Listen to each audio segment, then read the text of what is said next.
دو دہائیاں قبل ایک پیسے کا محتاج ملک ریاض 15 سے 20 سال کے عرصے میں کھرب پتی بن چکا ہے۔ پھر اس ملک کا ہر پاسر شخص اس کے حکم کا پابند ہو چکا ہے۔ وہ ریاست کے اندر ریاست بنا چکا ہے۔ وہ حکمرانوں کا حکمران بھی بن چکا ہے۔ وہ سرکاری افسروں کا انداتا ہے۔ وہ اعلیٰ فوجی افسران کو ریٹائرمنٹ کے بعد اپنا ملازم رکھ لیتا ہے۔ وہ ریٹائرڈ ججز کو نوکریاں اور وکلاء کو ڈالرز دیتا ہے۔ میڈیا میں بھی اس کی کامرانیاں، مہربانیاں، عرفانیاں، بشارتیں، چودراہٹیں، کشف و کرامات، نصرتیں، میریاں، فقیریاں اور سیٹھیاں بہت قائم و دائم ہیں، اور میڈیا کے کئی ہیروز اس کو ہر دور میں نجات دہندہ قرار دیتے ہیں۔ میں اپنی ہی برادری کی بات کروں تو اپنی برادری بھی اب سیاسی برادری بن چکی ہے۔ صحافت اور سیاست کی سرحدیں کچھ رل مل ہی چکی ہیں، بلکہ گڈ مڈ ہو گئی ہیں، اور ان جڑی سرحدوں کا کوئی بے تاج بادشاہ ہے تو اس کا نام ملک ریاض ہے۔ ویسے چلتے چلتے بات کروں، اب تو اینکر پرسن بھی ایک جماعت بن چکے ہیں۔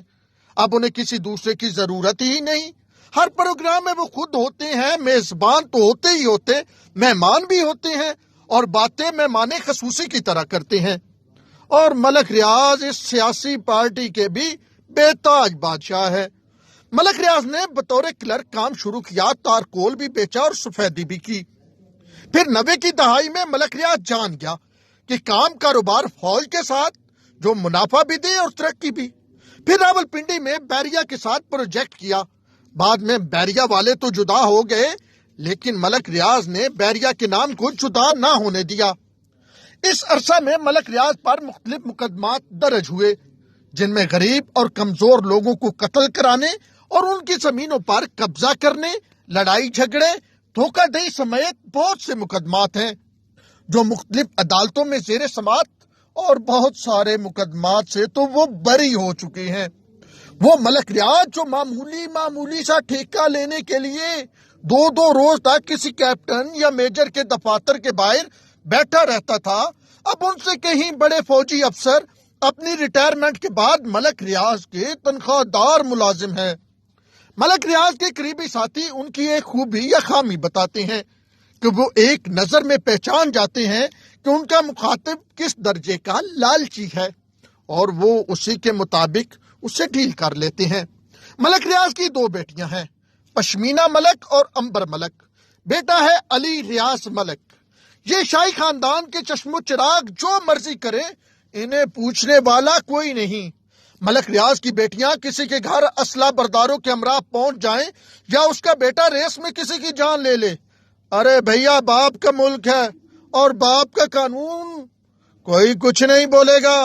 اب بھی ایف آئی آر ہونے کے باوجود پولیس خاموش تماشائی، بلکہ دھمکیاں دوسرے فریق کو مل رہی ہیں، کیونکہ اس ملک میں جس کا پیسہ اس کا قانون، اور پیسہ ملک ریاض سے زیادہ کس کے پاس ہونا ہے؟ ایک کرنل کی بیوی نے ہنگامہ کیا تو پورے پاکستان میں زلزلہ آ گیا، لیکن ایک ٹھیکیدار کی بیٹی کے معاملے پر پورا پاکستانی میڈیا منہ میں دہی جمائے بیٹھا ہے۔ اس ملک میں پھر سب سے زیادہ طاقتور کون ہے، فوج یا ملک ریاض؟ ملک ریاض کے پاس ہر مسئلے کا حل اور اس کی قیمت موجود ہوتی ہے۔ ملک ریاض خود کہتا ہے کہ اس ملک میں ہر شخص بکتا ہے، بس کوئی قیمت لگانے والا ہو۔ ملک ریاض کی بیٹیاں عظمیٰ خان کے گھر پر دعوے کے دوران قومی ایجنسی سے اٹھوانے کی سرے عام دھمکیاں دیتی ہے، لیکن اس بار بھی ان کے خلاف کوئی ایکشن نہیں ہوتا۔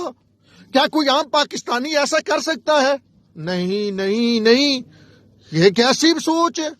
ملک ریاض ایک ایسی ہماگیر شخصیت ہے جن کے حیرت انگیز طور پر بیک وقت پاکستان کے موجودہ، سابق اور مستقبل کے ممکنہ حکمرانوں کے ساتھ قریبی تعلقات ہوتے ہیں۔ سنہ 99 میں ان پر نیب کے بے شمار مقدمات تھے، لیکن ایک وقت آیا کہ وہ مشرف کے دوست بن گئے۔ صدر زرداری سے ان کی اسیری کے وقت میں کی گئی دوستی ملک ریاض کے بہت کام آئی۔ چودھری برادران کا کوئی کام ہو یا تحریک انصاف کے جلسے کے فنڈز درکار ہوں، چلتی ہوا کا رخ پہچانے جانے والے ملک ریاض پیچھے نہیں ہٹتے۔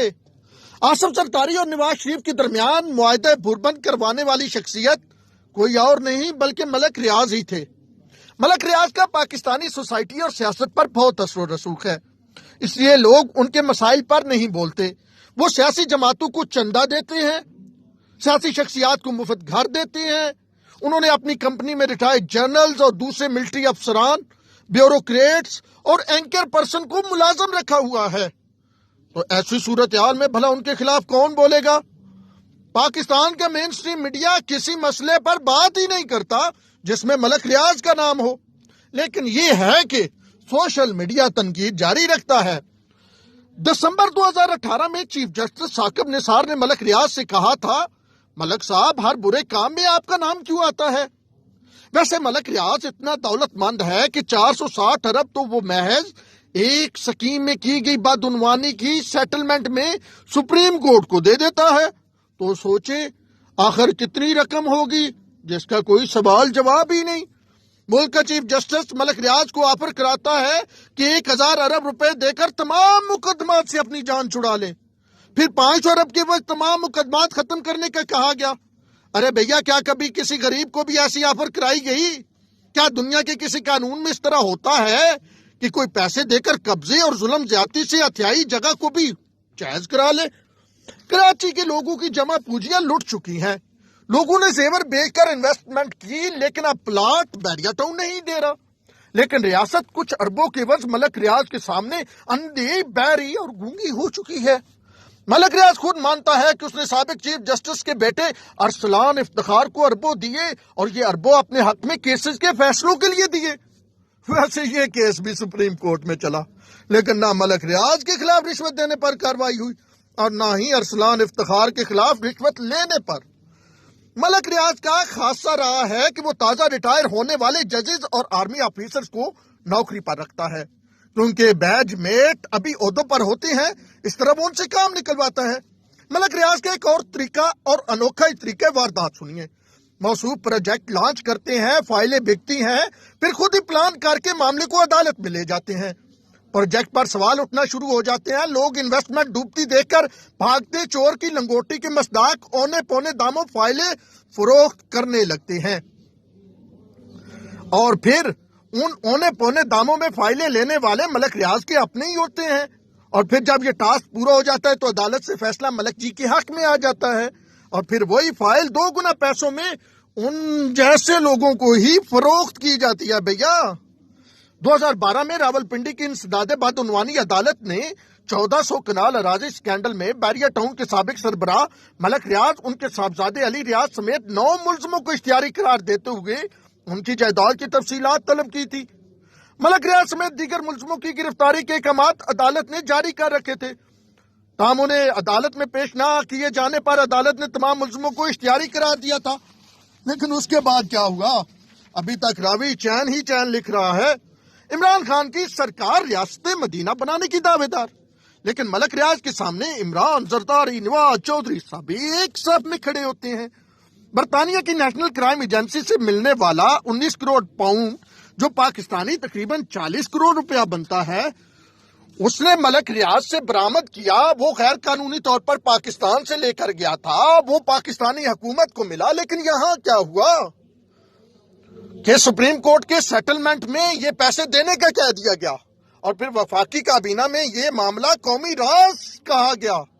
ویسے بیریا ٹاؤن میں گیم شو کے دوران سٹیج گرنے سے لوگوں کی ہلاکت کا معاملہ ہو تب بھی میڈیا کو سانپ سوکھ جاتا ہے. نہ پولیس ایکشن لیتی ہے اور نہ ہی اس وقت سو موٹ ہوتا ہے.